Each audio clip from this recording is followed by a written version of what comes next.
جی حضور، ایک سوال یہ ہے کہ یہ جو شان مہدویت ہے یہ مسیحیت کی شان سے بہت بالا ہے. کس نے بتایا آپ کو؟ حضرت صلی اللہ علیہ وسلم کی غلامی کے لحاظ سے جو حضرت صلی اللہ علیہ وسلم نہیں، تو مسیحیت کون سی چیز ہے؟ غلامی سے بعد سے آ رہی ہے. جو مسیح آپ کے دماغ میں کب سے آیا کہ پرانا مسیح دوبارہ نازل ہوگا؟ نہیں، جو ان کا مسیح مسیح ہے اس کی شان جو حضرت صلی اللہ علیہ وسلم کی اپنے حضرت السلام کے اقتباسات مسیحیت کے متعلق نہیں پڑھے شاید پورے. آپ نے فرمایا ہے کہ محمد رسول اللہ صلی اللہ علیہ وسلم خود بھی تو مسیح ہیں، اور وہ جو احمد کی پیشگوئی کی ہے اول مصداق رسول اللہ صلی اللہ علیہ وسلم ہے. تو مسیحیت ایک بہت عظیم مقام ہے اپنی ذات میں، جس کا سب سے بڑا تمثل آن حضرت صلی اللہ علیہ وسلم کی ذات میں ہوا ہے.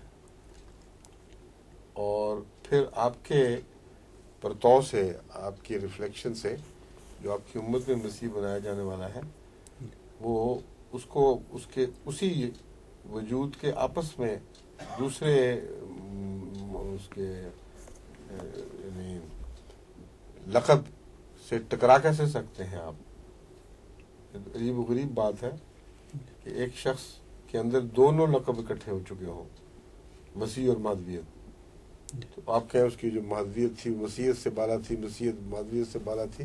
ایک اور جھگڑا اس بات کا شروع کر دیں کون سی چیز کس پہ بالا تھی، حالانکہ دونوں مرہون منت ہے رسول اللہ صلی اللہ علیہ وسلم کے، ایک بھی باہر سے نہیں آئی. ٹھیک ہے جی.